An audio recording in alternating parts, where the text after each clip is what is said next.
Hello and welcome to episode 74 of Foreign Correspondents, a podcast that brings you interviews with journalists around the world. I'm Jake Spring, a foreign correspondent with 11 years' experience in Brazil and China. On the podcast, it seems like we sometimes circle many of the same topics. Half a dozen guests, it seemed like, told stories about reporting on the Uyghur ethnic minority in China. And more recently, 3 or 4 guests have all wanted to talk about North Africa and the Sahel. Believe me, I don't plan this. It just kind of naturally happens.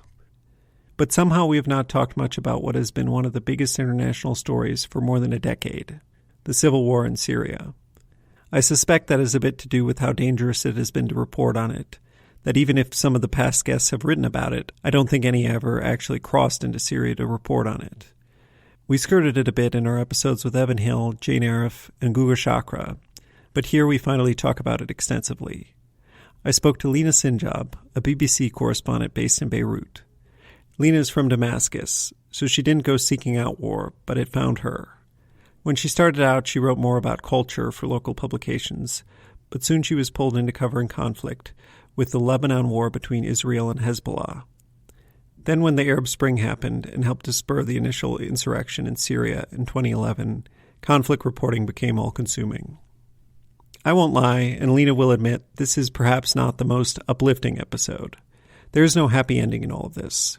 I'd like to thank Lina for talking about it and being open about her personal struggles with some of the terrible things that she has lived through and seen.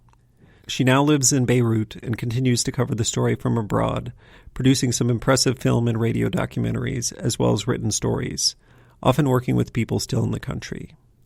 Syria is one of the most important stories in the world, and let's not forget the conflict there is still going on. Lina says it's worse for Syrians living there than ever before, so I'm glad we were able to talk about it, regardless of how gloomy it can be. So now, without further ado, here's my conversation with Lina Sinjab, a BBC correspondent based in Beirut, Lebanon.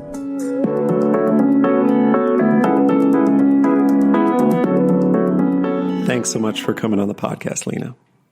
Thank you for having me.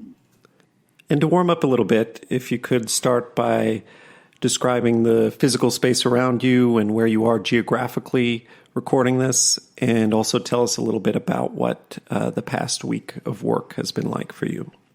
I am based in Beirut at the moment. I've been living here for the past 7 years. I left Syria in 2013, heading to London with my work with the BBC, thinking that I'll be in London for a few months. And then I decided to come to Beirut thinking I'll stay for a year and then head back to my hometown in Damascus. But here I am for the past 7 years. I live in my little apartment by the seaside in Beirut. And as much as it is safe here for me, it's been a terrible week in the region, covering the disastrous aftermath of the earthquake, although I haven't been there myself, but I've been reporting on it from here. And we felt it strongly here in Lebanon. Even 2 days ago, we had a very strong one that moved and shook my building.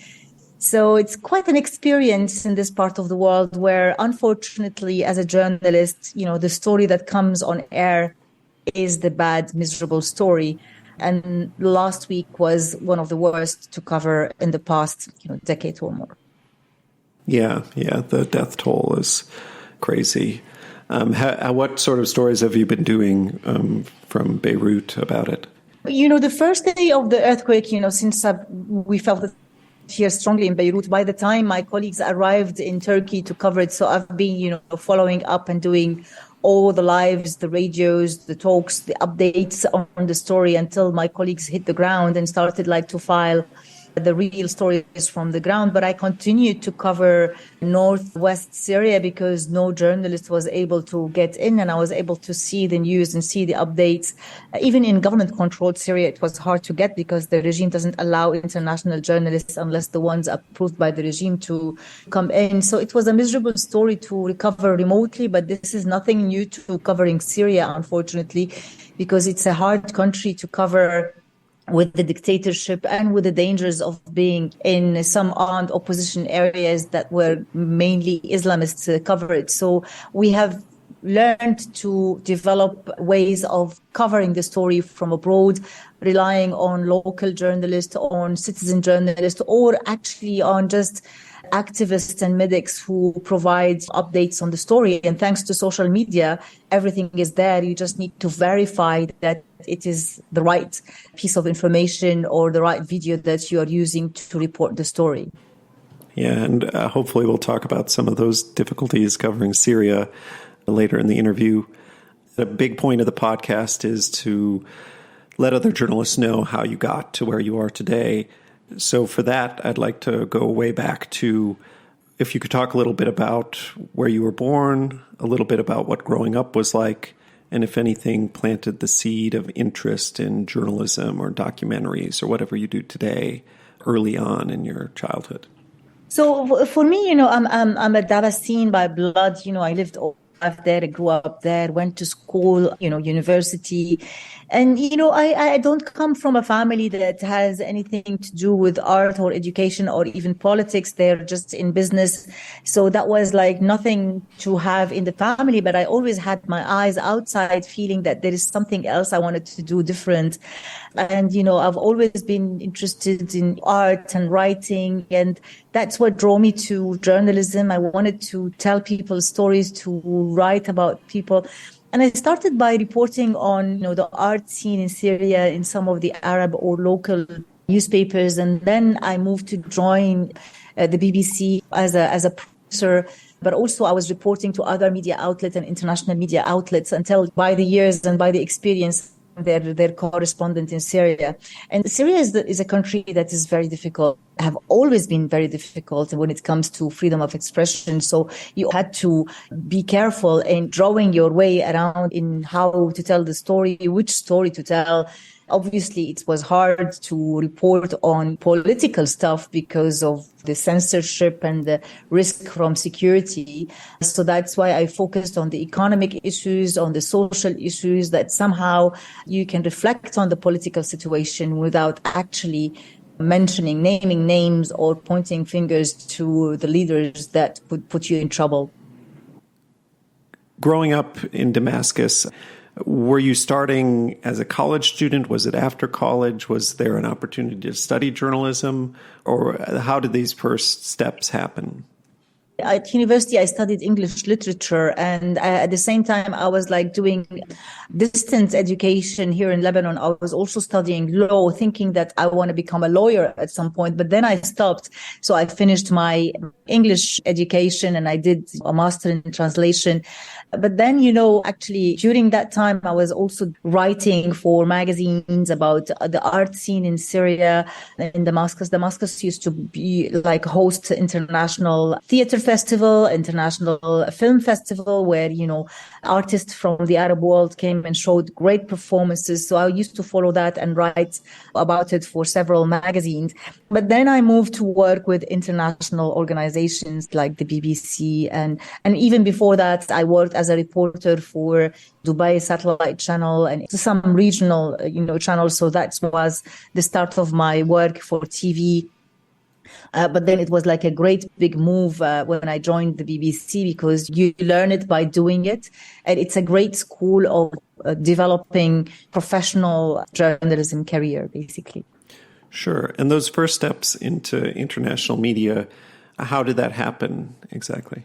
Did they get in touch with you? Did you get in touch with them? Were you constantly pitching stories or something? It was amazing because I think it was in 2004 when a team from BBC Radio wanted to do a program in Syria, a radio program on Mother France, Father America, which is basically the relationship between some Middle Eastern countries with Europe, the stick and carrot policies between Europe and America. And they came to Syria, and it was the great colleague, Alan Little, who was one of the best correspondents and reporters for the BBC, whose career goes back, decades. So by recommendation from other colleagues, they suggested my name to them to produce the program for them in Damascus. And that's what I did. So we went around, we interviewed the people that I've suggested, and we did all this. And after they left, so basically he went back to the BBC and he said, if you ever want to work in Syria, this is the woman that you should work with. And just after that program, I started producing different programs and with different teams coming to Syria. And within a couple of years, there was unfortunately the war on Lebanon in the summer of 2006 that I was involved in, helping people reporting inside Syria, producing the story on the Syria side of the war, but also liaising because it was all the crossing point to get into Lebanon. And right after that story, I've got my first contract with the BBC as the Damascus-based producer. And the next year, I was also doing my own reporting from Damascus until I moved to be fully fledged their correspondent in Syria. So a couple questions about that. I mean, was it a difficult transition from being a writer to working in audio and video, or how did you find that? It was an enjoyable learning experience to see how to work for radio, how to work differently for television. This was like a really learning experience for me, how to differentiate between collecting audio or building a story visually using the visuals around you and imagining how it works for television. Learning how to write for radio, different than writing TV, different than writing for an article. So these are multi-platform things at the BBC that are great learning in anyone's career, basically building the storytelling in different medium. Right. And I mean, particularly when it comes to war and conflict, I mean, being a writer and being in visual media, it makes a huge difference because if you need video, you need to be a lot closer. You can do a lot of reporting as a writer over the phone and you don't have to show it. But I mean, how did that play out, for example, in your first experience with the 2006 Lebanon war? I mean, did you have to get near the border? Was it mostly interviewing people fleeing across the border? Or how exactly did that reporting work? Well, basically, I think any journalist needs to be on the ground because whether you're doing radio, television, or writing a piece, you need to see things for yourself so that you know how to express them. You need to meet people face to face to know how to tell their stories. Of course, the latest Syria war pushed us because of the security risks and the government's control to make everything from a distance. But you still need to talk to people to understand their situation and report it correctly. But of course, it's impossible to do that with video. Although also, again, with video, we've relied a lot on visuals provided by citizen journalists in the past 10 years or more. But, I think it's definitely more difficult for television because your camera needs to be there, needs to capture the moment at the right minute, at the right second. And that's what we did in, the 2006 war, although most of the teams were inside Lebanon, but many were also in Syria because people fled to Syria.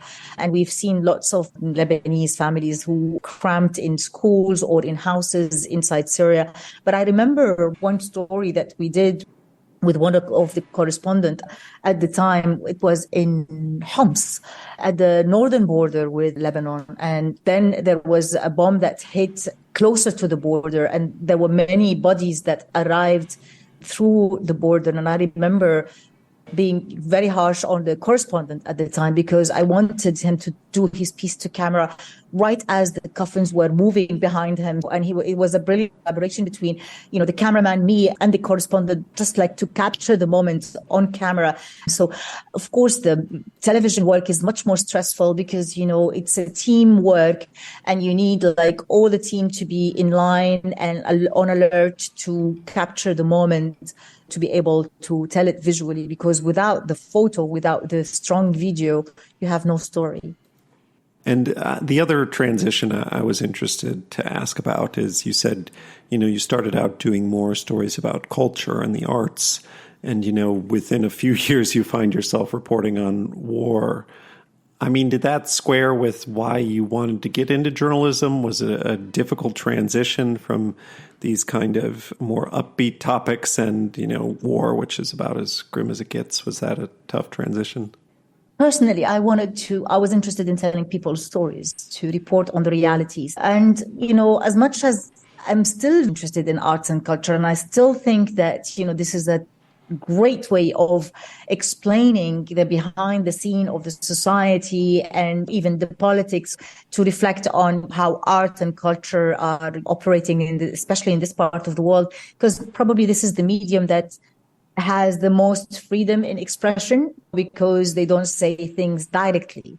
So it's very interesting to report on that. But I think, unfortunately, in our part of the world, the realities push you in different ways, because if today I call up the editor and say, well, I have a play I want to report about while the earthquake is happening, definitely the interest is in the earthquake. Unfortunately, it's a bad story, but you have to tell it, you have to report on it. And that's what happened in 2006. And after that, I went back to reporting on economic things, on cultural things, and on refugees things. You have also in Syria, the Iraqi refugees who lived there for a long time. So that was also a story of interest for international media. But even covering the Iraqi story, you would cover, art and culture, we'd cover Iraqi artists who moved to Syria. There were universities full of Iraqi professors and doctors who were teaching there. So there are different ways of telling the political story, of telling the war story. It doesn't have to be only about death and bombing or fleeing. You also need to highlight how people are integrating in their society. And same applies to years later. I've reported on my own people, on Syrian people fleeing a war, being bombed, living in refugee camps, or living, in diaspora around the world, getting integrated into their new homes, their new countries, basically. And so you get contracted to work for BBC full-time. And how does it work from there going forward, I guess, until the war breaks out in Syria?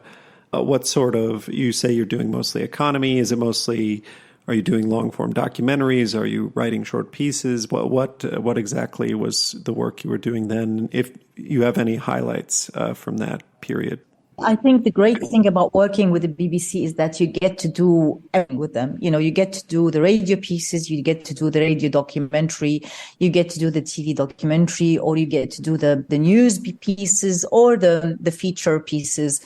And really, you develop your skills from there. So, I've reported on the lack of freedom of expression in Syria, about women's rights in Syria. I've reported about art and culture, but I also reported on economy. And I remember one story I did a radio documentary for the BBC about the economic situation in 2010.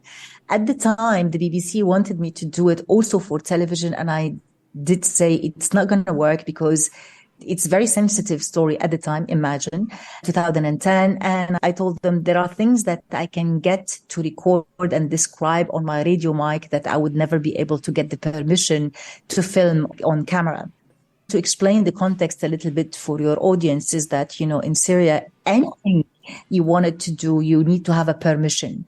Because I was an accredited journalist, I was able to go out and do radio pieces. But if I wanted to go and film, I needed to have a piece of paper for every day I was filming outside. And at some point, somebody from the Ministry of Information had to be with me during the filming. So we had to be very careful in what we write on paper, what we ask for permission to do, and also very careful in what we report. So of course, we never did anything that compromises the journalism that we do.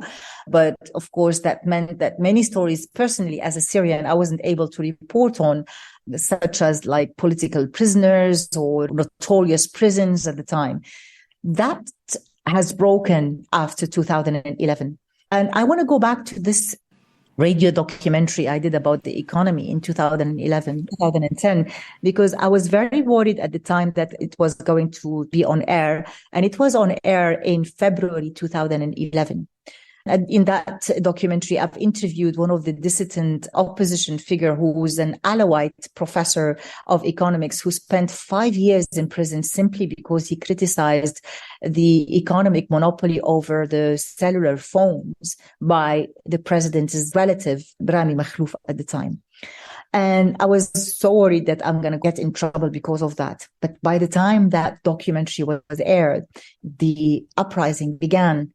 And I wrote a piece at the time, I think it was in March 2011. It was titled Silence Broken in Syria, where the red lines have moved, the ceiling of the red line have moved so much up that documentary not a threat for me at all in comparison to what people were saying on the ground.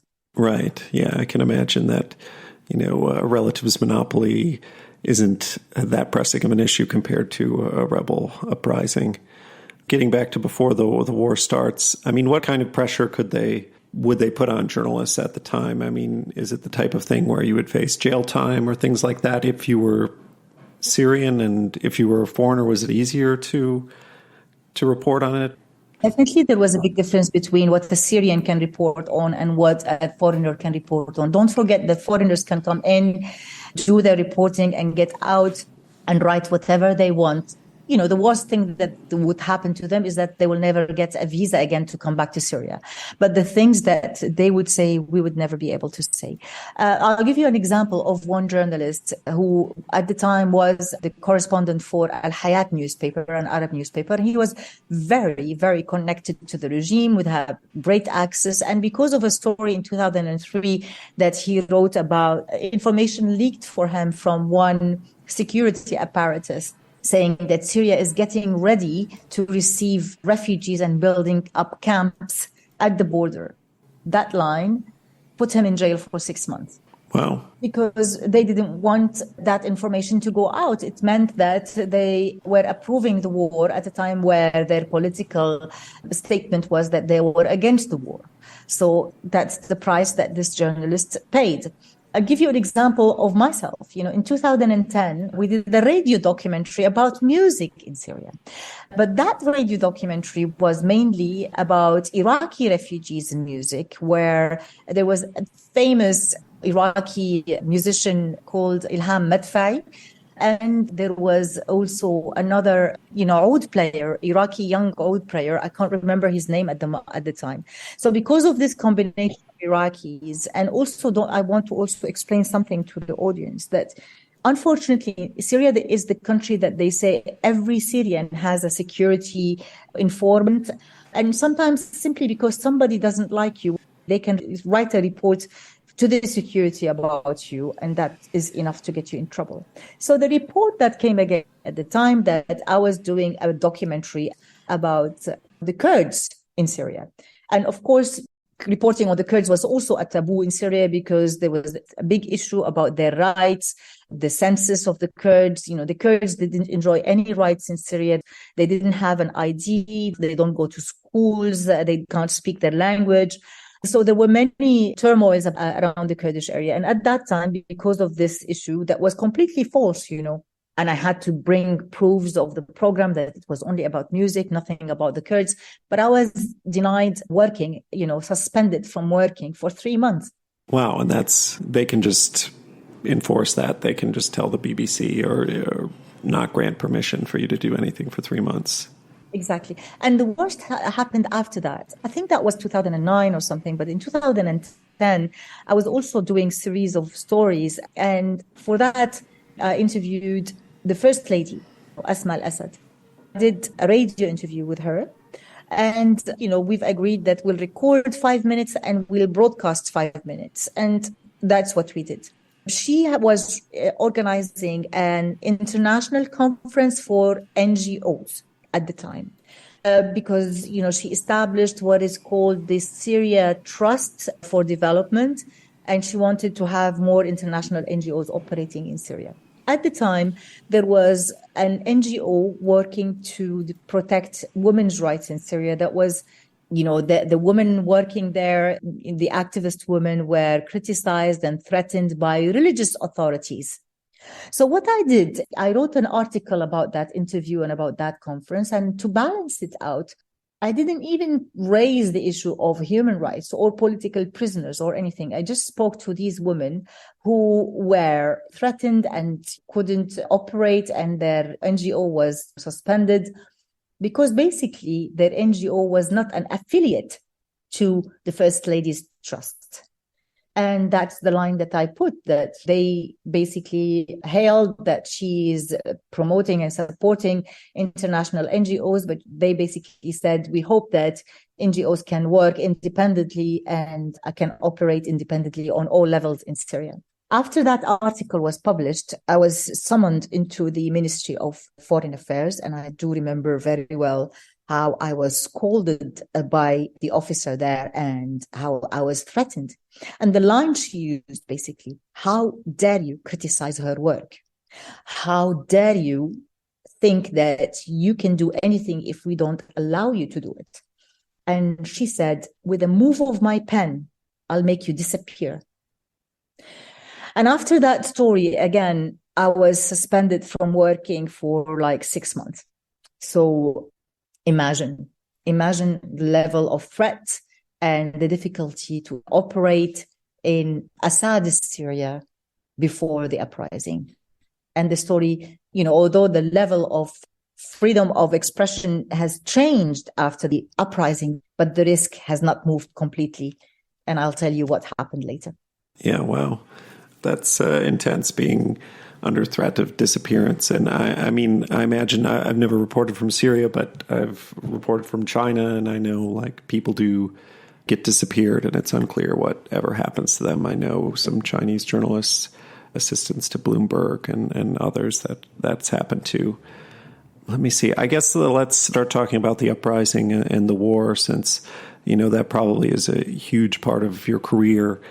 Let's first talk about when it first happened and how you covered it, and did you see it coming? And just tell us how the start of the war was for you and how the lead up to it was. So, at the time, I think before anything happened in Syria, it all started in Tunisia, in Egypt, in Libya and Yemen.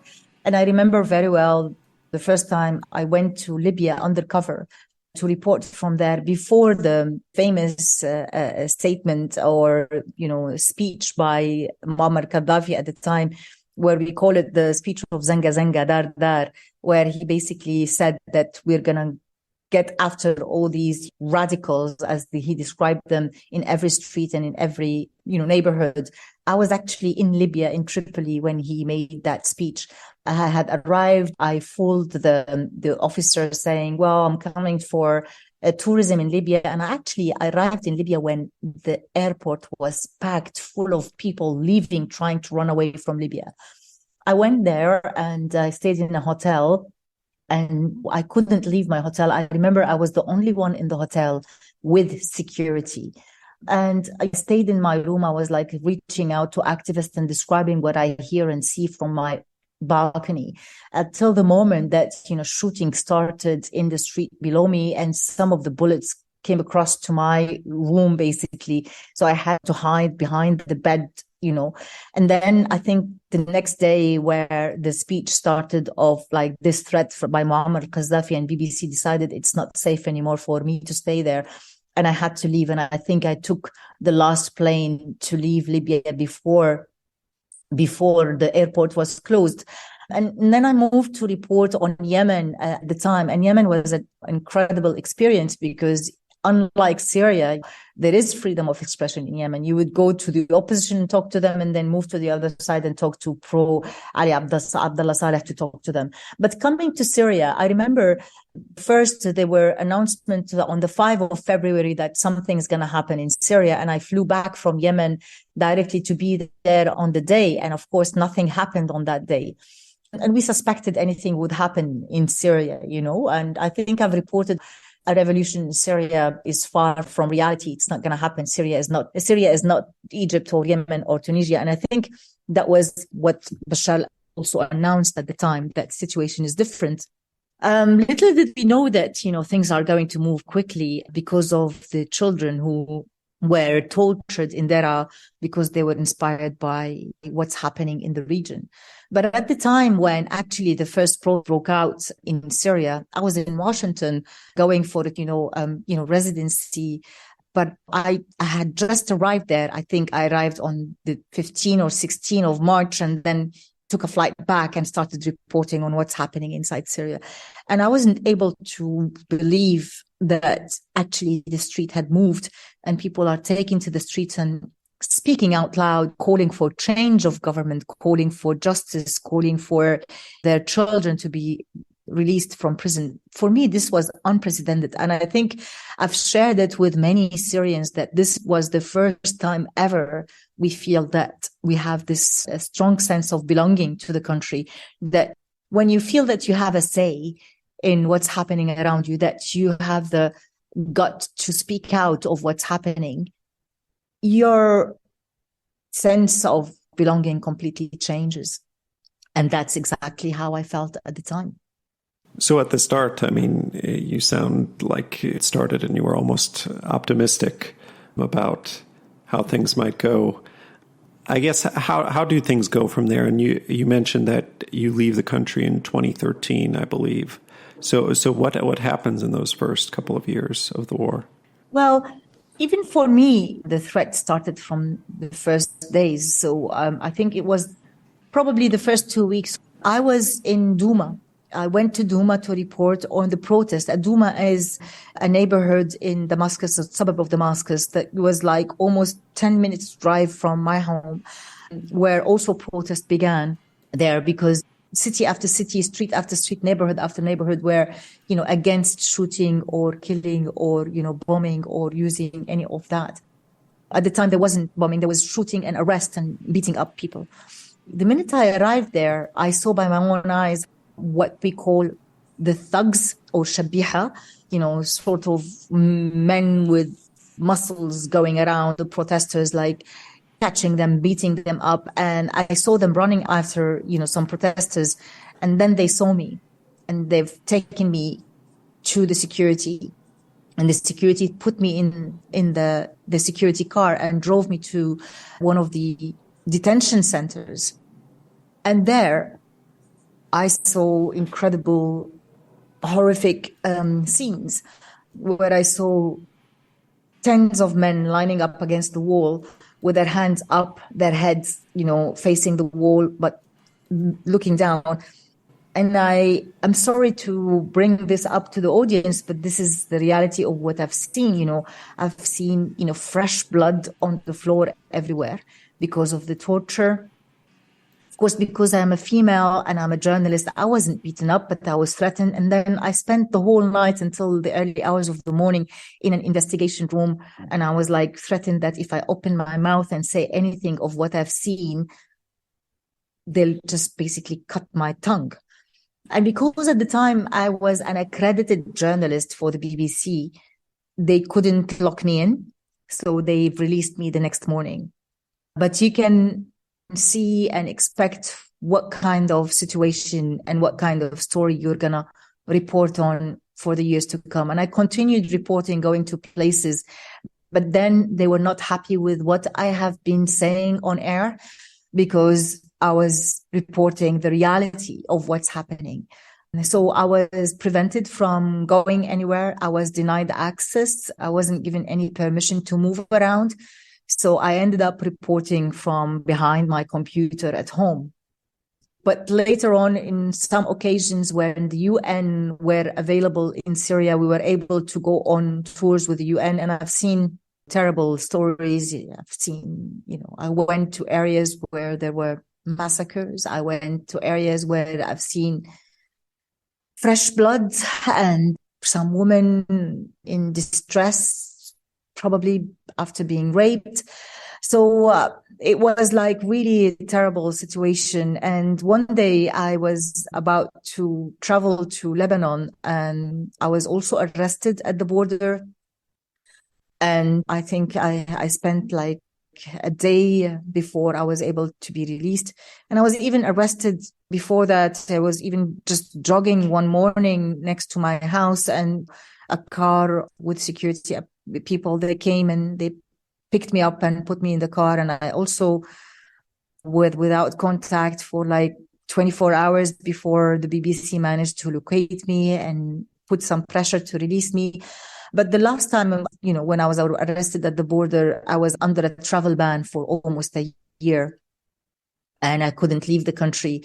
And then I was able to do a little bit of reporting here and there, as I said, when the UN were there, and I managed to go to Homs, to go to Latakia and report a little bit from Damascus before we decided, and the BBC helped to get me out of the country because it wasn't safe anymore. And they felt that probably the next time I would be arrested for a report or for anything I report on, they won't be able to help me. And for my own safety, They got me out of the country in 2013, and I moved to London to continue reporting on the story from there. Wow, that's a lot. And did you consider, giving up before that? Cutting your tongue out, disappearing you, these are all pretty heavy threats. How did you know when it had gotten to be too much, or it was just you had to kind of do guesswork and it felt like it was getting too dangerous? To be honest, I never wanted to stop because I felt that what's happening to people is far worse than what's happening to me. And I was delusional. And I think the BBC made the right decision at the time to get me out, because I would have continued. And probably I would have faced similar destiny like many, many local journalists who disappeared or got killed or are in prison. And even when I left, I remember going around in the BBC in London and, everyone is saying, glad you're out and hope you enjoy your stay in London. And I was say that, no, I'm here only for a couple of weeks just to take a break, not realizing that this was my last, move out of Syria, and not accepting the fact that I've left my home country. And after I left, that I've started feeling the heaviness of what I've been through. And I've learned what PTSD means, what panic attack means, what, anxiety means, things that I've been feeling inside Syria, but never understanding what is this. So only when I left that I've learned all this. And I was so resistant to the idea that I've left home. I always wanted to go back, but, I knew that if I go back, I would be arrested. And, it wasn't easy to reconcile with the idea. Probably that's why also I've made the decision to give up my full-time job with the BBC and come to Lebanon, a part-time job with them as a freelancer, because I wanted to be close to home. And Lebanon, Beirut was the closest to home. And I truly remember in 2016 thinking that it's only a year I will spend in Lebanon and then I'll go back to Damascus. And here I am. Almost, 7 years since I moved to Beirut, 10 years almost since I left Syria. I left Syria in April 2013, and I am not home. I remember one day I was reporting on Palestinians in Syria, and I interviewed one person who showed me the keys to his house, and that was 50 years after he left his house in Nablus. And I never thought that I would ever face the same destiny. Yeah, well, and what's the situation for your family back in Syria? We all left. So my mom and dad left after I left, my brothers and sisters too. Our losses in the family doesn't compare at all to the people who were under bombing and lost members of their family, or even today, the trauma continued with the earthquake. So whoever survived the bombing is dead because of the earthquake. So there's nothing to compare with that. But we also went through our own family losses. My father died in 2013, shortly after he left Lebanon. And, we're not home, and no matter how much you get used to this place, but it's never home. Yeah, that's difficult. And then, I wanted to ask, in those first couple of years when you were still in Syria, was it possible to talk to the rebels, or because the government was keeping such a close eye on you that it wasn't possible because you knew you'd be retaliated against for doing that? That's what I mentioned when the UN started operating in Syria. They've allowed some international journalists to come in. So some colleagues from the BBC started to come in, and that's when I was able to move around with them. And yes, we did go to rebel-controlled area. We've been to Douma many times, or, in different ways. Sometimes they pick us up from Damascus. I was always able to liaise with the rebels using safe lines to communicate with them. Some areas within Damascus, I was able to go on my own and do stuff for online without a camera or without, radio kits. So that was easier to do on my own without a team being around. So I was doing more for online because it was easier without a camera. We don't need the permission for the camera. So yeah, I've been to many places, but the hardest to report on were actually government-controlled area. I remember going to Latakia, to one of the villages of Assad loyalists who've lost some of their sons on the front line, where they were quite aggressive with the BBC, calling us, just like biased and not reporting the truth. I also remember, I just remember the first week of the uprising, we were all called in as journalists for a press conference that was going to be aired live on state television. And that was picked up by many international media too. And that was a week after Dera, the protests in Dera started. And I had been to Dera. And on my way out of Dera, I've seen a convoy of military vehicles and military officers and soldiers heading to Dara. So I raised my hand. It was Buthaina Shaban, the media advisor at the time, basically denying any problems and saying that the president is there to help people and that there will be, promotions in salaries, whatever, all these like kind of propaganda messages that they give. So I stood up and I raised my hand and asked the question. And I told her I was in Dara yesterday and this is what I saw. Can you explain what the military was doing there? And live on air, she was shouting at me, saying, you are part of the propaganda and the BBC is doing very bad job. And, she went on and on in criticizing me and never, of course, never answering my question. So you can imagine the political line that they followed with whoever is reporting what they don't want to be reported. Yeah, wow. And that was during a live press conference. That's crazy. Yeah. So, how does, obviously it's a huge change to leave Syria and never go back. How do you manage to report on it in all the years since then, being based out of Beirut? Well, so I managed to go back on several occasions to visit, my town, to see friends and family members and do a little bit of things sometimes, using my iPhone, recording on my iPhone and doing a couple of radio documentaries from inside Syria, the last of which was a failed revolution. I think I did that in 2016, talking about the failed hope of the revolutionaries at the time. I did a lot of also online pieces. I reported for Chatham House, reporting from inside Syria. I did some pieces. When you have access, when you see things for your own eyes, it's different than when you are abroad, no matter how much you talk to people and try to get the reality. But that's what I did when I wasn't able to go back, so there are lots of refugees here in Lebanon or elsewhere.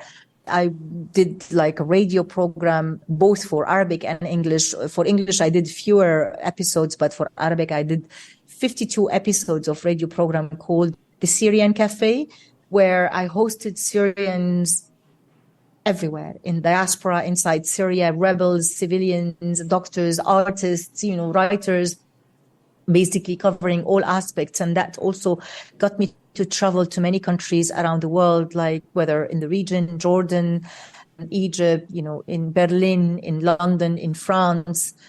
I tried to follow the traces of Syrians wherever they went. And those who were in the States, I managed also to get them down the line and interview them. So there are several ways for people to continue covering the stories. And of course, I've covered the peace talks in Geneva and I went there on several reporting occasions covering the peace talks. So you continue. There are many ways to tell the story now that, almost 6 million Syrian refugees or in diaspora, and you can still have access to people inside Syria. And I think being a Syrian, it gives me the privilege of having the access. I know people in person. I'm able to talk to them. I'm able to connect to them. And people have more confidence because they know you. So we can connect you with this person and connect you with that person. But I also think that Syrians have learned how to communicate better because of the war. They want their story to be told. They communicate with journalists regardless of their nationality or their language. And there are great citizen journalists on the ground or even in diaspora who have developed great skills in also reporting themselves on their own country. Before we talk about some stories, I just wanted to ask what you thought about how things were now in Syria. I know if you Google it, they say the war is still ongoing. There are still, small areas held by rebels.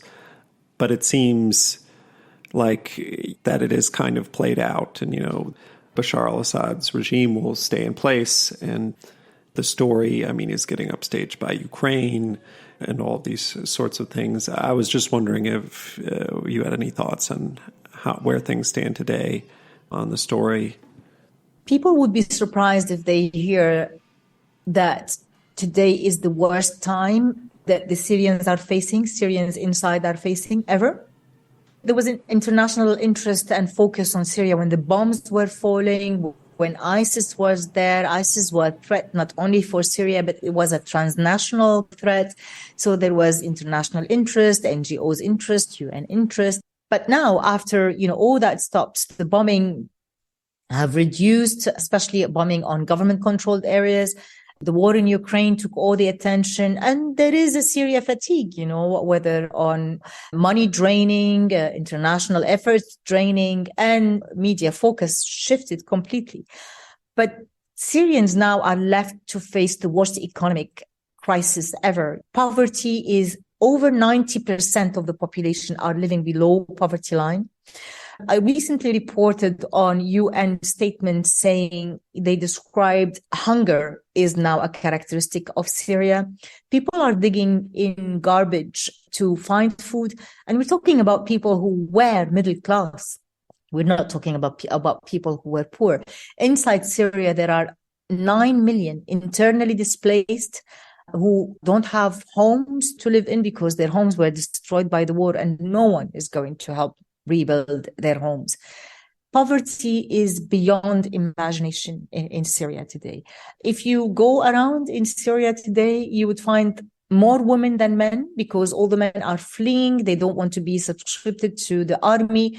There are no work for them. Young population or are finding whenever there is an opportunity, they'll just leave. Dubai opened their visa for a while, and the lines, the queues that you see on the passport control are enormous of young people trying to leave, even going to work at the basic. But anything is better than being in Syria. There is no power, no electricity, no fuel for cars, no heating for the winter. It's just a disaster. And after all this comes the earthquake. So imagine where we are today. Yeah, wow. Where do things stand for you then now? Is it always going to be difficult to go back to Syria outside of some select instances, given the government? Well, unfortunately, 2 years ago, I've discovered that I am back on the wanted list. And since then, I haven't been able to sort this out. And I haven't been able to go back to Syria. And I continue following the story. I still have relatives there. I have close friends there. I have so much contacts there. So I continue knowing what's happening, reporting on the story. We recently had some material filmed in Aleppo after the earthquake that I've reported on for radio and for television, even from a distance. So there are always ways of reporting on the story. But honestly, to be honest, as much as I had strong connection to my own country, every time I've been back, I felt that I'm disconnected more and more, and that the city I grew up in is not the same at all. I felt disconnected. I felt distant. I felt as a stranger in my own town. I think there is something that hits every Syrian, whether living inside or outside, that we are emotionally distorted because of the massive traumas we've lived through, the loss, the pain, the death. And the worst thing is this sense of helplessness and injustice, that things are not going to change, that the ones responsible for the destruction of the city, for the displacement of people, for the death of people are still in power and are not subject for justice, that the world had turned a blind eye to what's happening in Syria, that, the democracy is just a political game. there is this sense of disappointment, big disappointment in the world and in human rights ethics that, when it comes to Syria, are completely forgotten, that we feel there is no light at the end of the tunnel. And that's really puts you into paralysis. Wow. I can tell this is not going to be a podcast that's going to bring any, I don't know, it's just not the uplifting kind of podcast, I think. But that's fine. I mean, it's one of the, most important stories of the new millennium. So it's important to talk about it and highlight it. I did want to ask a little bit about, the personal toll. I don't want to shy away from that. As you said, many people had it worse than you and your family, but, still there was a heavy toll. And you said, you've dealt with PTSD, which I know is a problem for a lot of journalists who report on conflicts. I don't even know if I have a question. I just want to ask if there's anything you want to say about that personal toll, or let other journalists know about it. I really salute all journalists who have the power and the courage to talk about this. I haven't talked about it before, and I think it's important to talk about it. I still don't know if I can talk about it fully, but I keep going into phases of like severe depression and sense of helplessness, sense of losing faith in life, losing the interest in doing anything, or what's the point of doing anything, or, and with the situation in Syria and with the latest death toll in Syria, you reach a point where you feel, what's the point of living in this miserable life? But of course, the next morning comes and you wake up and you go back into your own rituals and you push yourself to live and enjoy life and try to think of the positive side of things. But I have to say, it's really difficult. I mean, it's been 10 years and I don't think I'm still over it. I even, there were points where I had, suicidal thoughts, and the only thing that backed me off was I didn't want to bring pain to my mother by my own loss.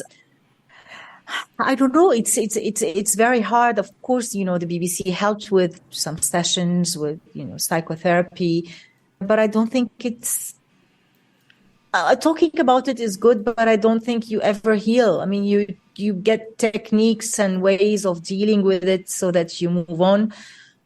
But the problem is the story is still the same. The situation is still the same. It's not that there is justice at the end. It's not that, there is joy, or that, the people who've lost their lives, those who killed them were held accountable. Nothing of that is happening in Syria.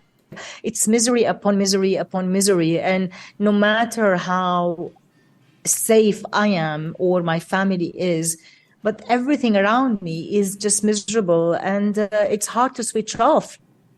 You are affected, you are hurt, you feel the pain of other people, and there is this sense of guilt, why I'm still alive, why I'm fine, why I can eat, why do I have a roof over my head while millions others don't have.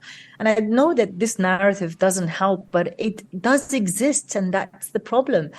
It does exist. It's there every day, in and out. And every day you struggle again and say, I have to stand up. I have to continue. I have to defend myself. I have to keep going. I have to keep working. I have to feed myself. I have to, we went through a lot of loss on material level, which means that I have to work to pay my bills.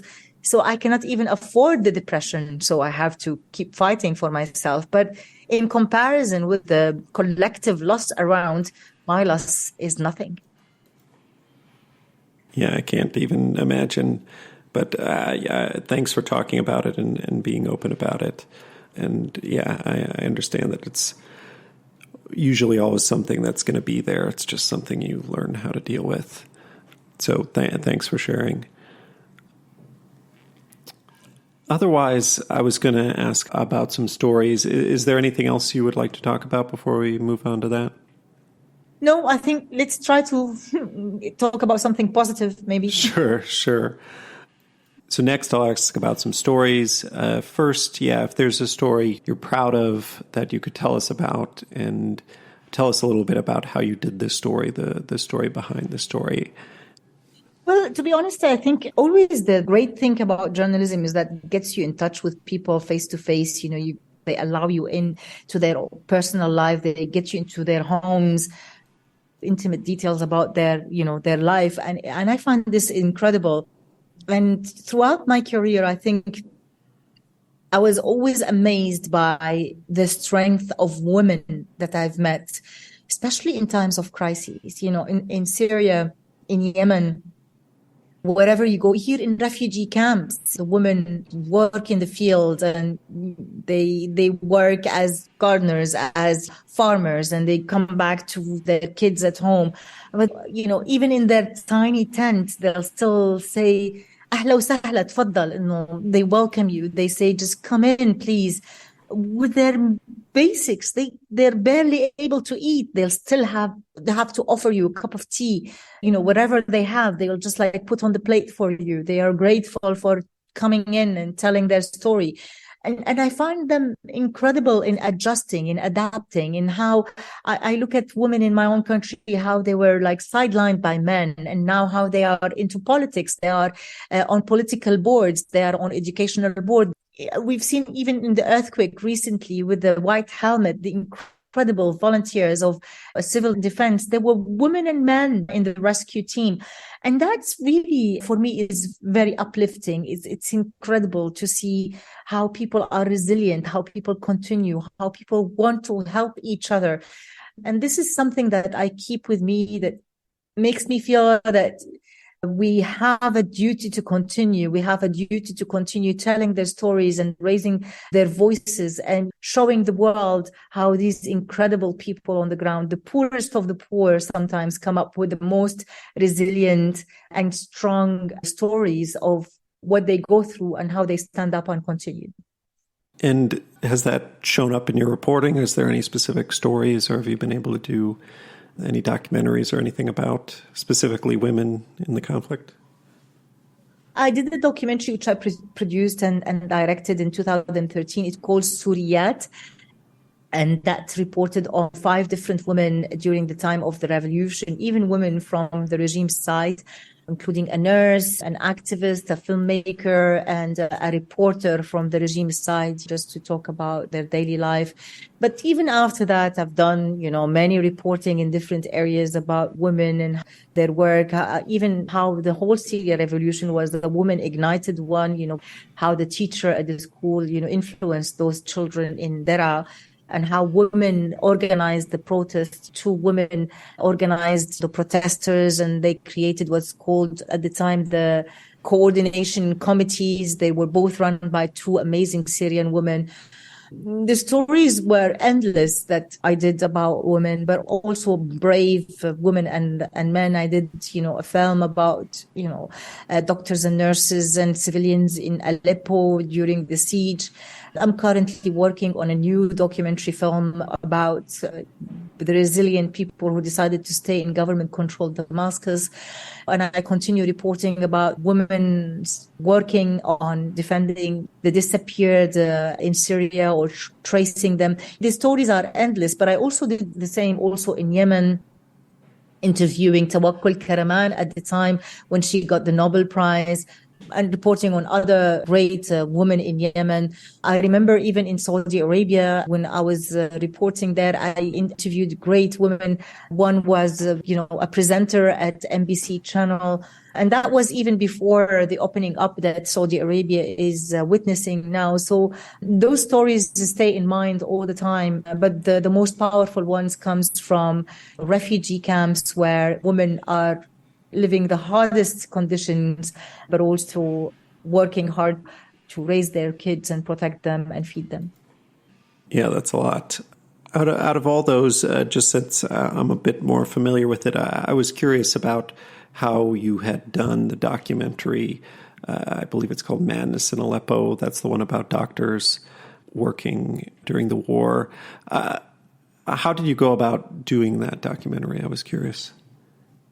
Well, this is basically also an example of many of us how we operated during the time of the war where there were restrictions on movement or getting access to Syria. So I had to rely on a local cameraman who was living actually in the hospital and who was filming.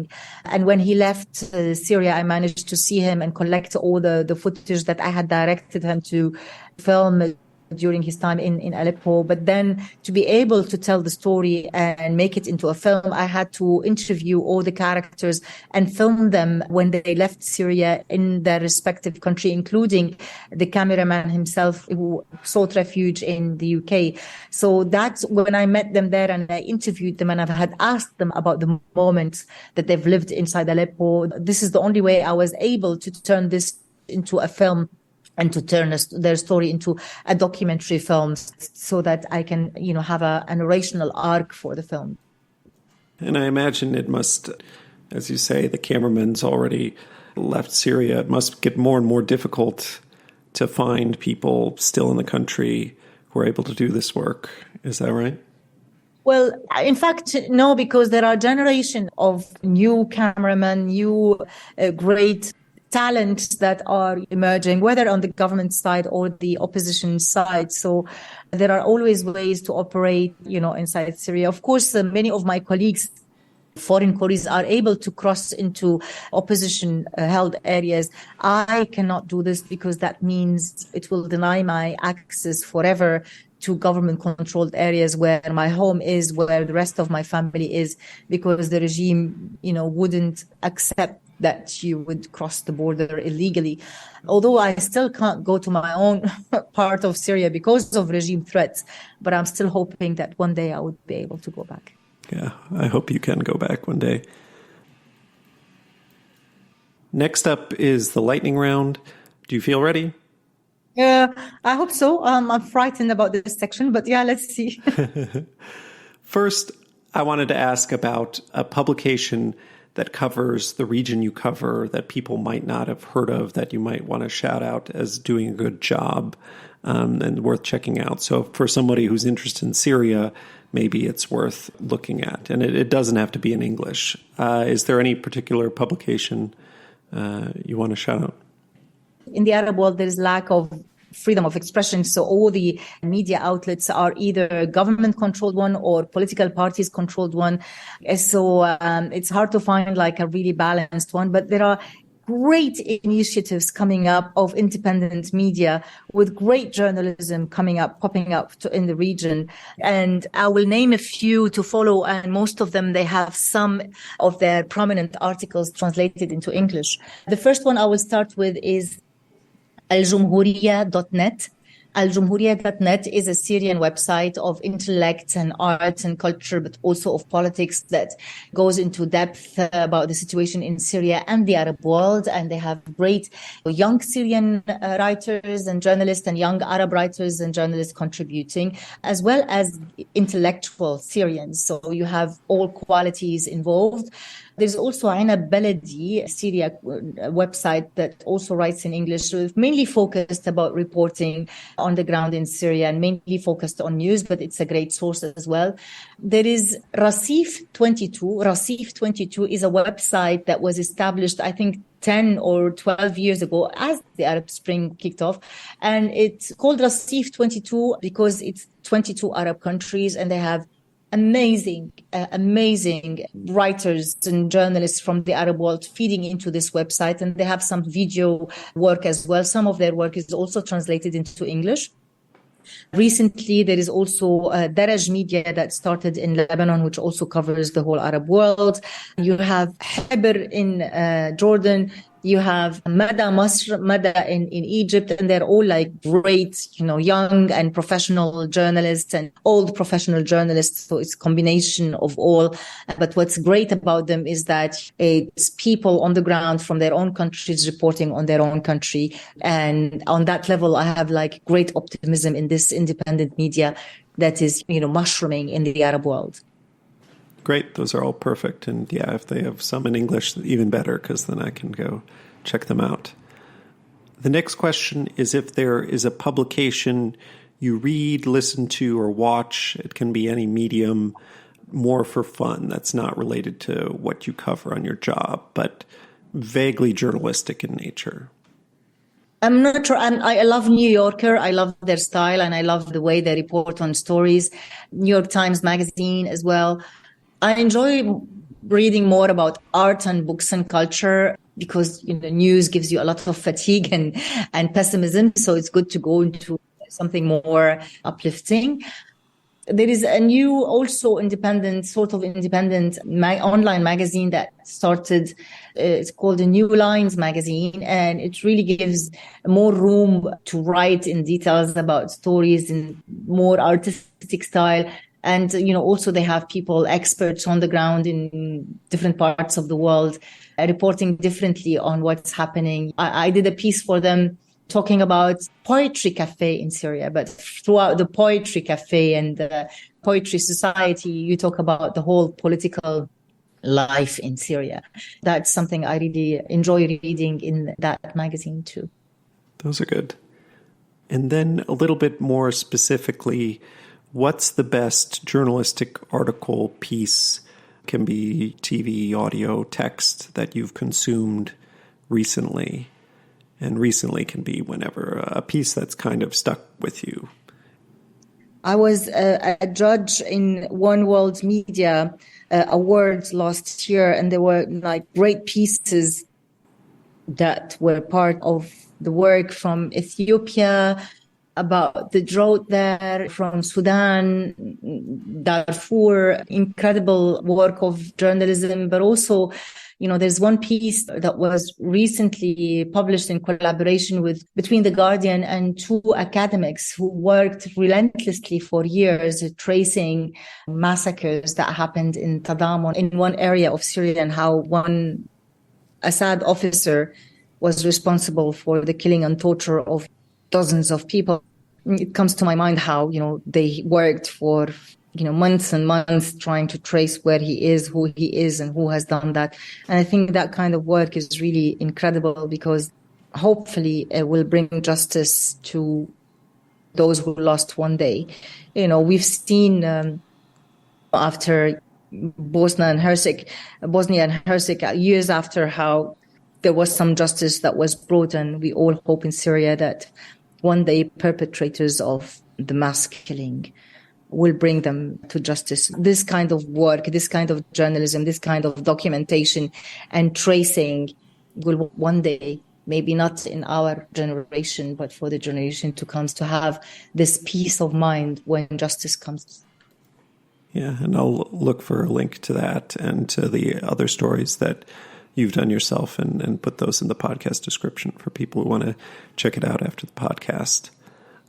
The next question is there any particular subject matter you geek out about that isn't related to your job? With COVID, we've all tried to look into what else can we do. We are all in lockdown. And I think I've also developed something during COVID that I've become the crazy cat woman of the neighborhood. So I've rescued 5 cats who are, sitting around me now. And I keep going in rescuing more and more and feeding stray cats in the streets and, treating them and helping them. And I think this is something good, but it's becoming obsessive at some point, but I enjoy it. Yeah, no, I have a cat. I love cats. And your cats have been very well behaved. I haven't heard them at all on the recording. Yeah, simply because they're sleeping. Great. Okay. And then the next one is a question I don't ask every person, but I'm curious what you might have to say about it, is what is one thing you wish you could travel back in time and tell your younger self? I often ask myself this question, and I always think that the thing that I want to tell my younger self is not to be afraid, is to keep fear out of my life. But then I think about the place I grew up in and the circumstances that surrounded me in my life, whether in a patriarchal society or in a tyranny that I grew up in. And I wonder whether there was a chance for me to escape fear. And I also think maybe that fear was the one that pushed me to where I am today, because the fear of the oppressor made me want to tell the story of those who are oppressed. The fear of the patriarchal society made me rebel against it. And watching people break their silence around me made me also break many fears I had. So I guess we are who we are because of what we lived and what we've been through, no? Yeah. Yeah. It's hard to say you'd really change something if, it would completely change your entire story and how you got to where you are today. Yeah. And then what is a moment that you thought, I can't believe this is my life, that your job took you into? So the weirdest, most surreal, coolest situation. I like to call it a pinch me, I can't believe this is my life sort of moment, if anything sticks out to you. I think I really enjoyed, I've always been grateful for going out and meeting people and learning about their lives and, reporting on them, whether in Syria, going to places that I've newly discovered, or in Yemen, learning about a new society, a new community. And I think I remember one moment in Yemen. I was out of Syria after being in prison and threatened, and I came to Yemen and I was reporting on the revolution, the protest against Ali Abdullah Saleh. And at some point, I even interviewed Ali Abdullah Saleh himself before he got, assassinated. So I was sitting with some of the opposition, and I was whispering to them, thinking that, there might be some security around in the hotel lobby or, listening to us. And I didn't want to put them in danger because this is the background I come from. This is how you operate in Syria. You treat everything carefully. You whisper, you look around you, you make sure that nobody is watching you. But actually, in Yemen, it was really funny because you would talk to the opposition, and in the evening you would go to a qat chewing session, and the opposition people would be sitting with the government people and chit-chatting together and saying, no, you did this wrong and did this right, and, joyfully doing things. That's, of course, how it started before the assassination, before the Houthis were involved, before the Iranians got involved. And it was just an amazing experience for me to see how people were on different political lines, but, on human lines were so much close together. And they were not afraid of speaking out their minds like we do in Syria. Yeah, that's a nice memory. And then the final question is, qualifications aside, if you couldn't be a journalist, what job would you do? I love cooking. I would love to be a chef. I'd love to have like a bar where I can serve people food and have people enjoying their time and chit-chatting around them. I often think of a retirement project with like having a little restaurant by a beach somewhere where you have people gathering around and enjoying their time. Yeah, but this is just an idea. I think I'll get tired of cooking. Still, it's a nice idea and a nice note to end on. So that's all the questions. So I'll just wrap up by saying thanks so much for coming on the podcast, Lina. Thank you very much for having me.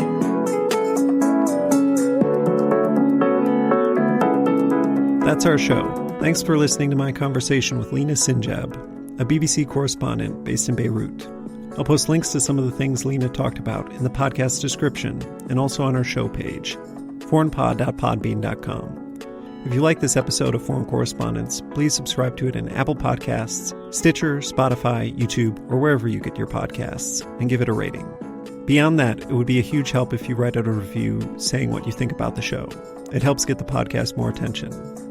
Follow or tweet at me on Twitter at @foreignpod. On Facebook, our page is facebook.com/foreignpod. Above all, if you know someone who might like the podcast, please recommend it to them. The show is produced and edited by me. Our music is a track called Love Chances by Mackay Beats. There's more information on that in the podcast description and on our show page. Please look for the next episode in a month or so. Until then, I'm Jake Spring, and this is Foreign Correspondence.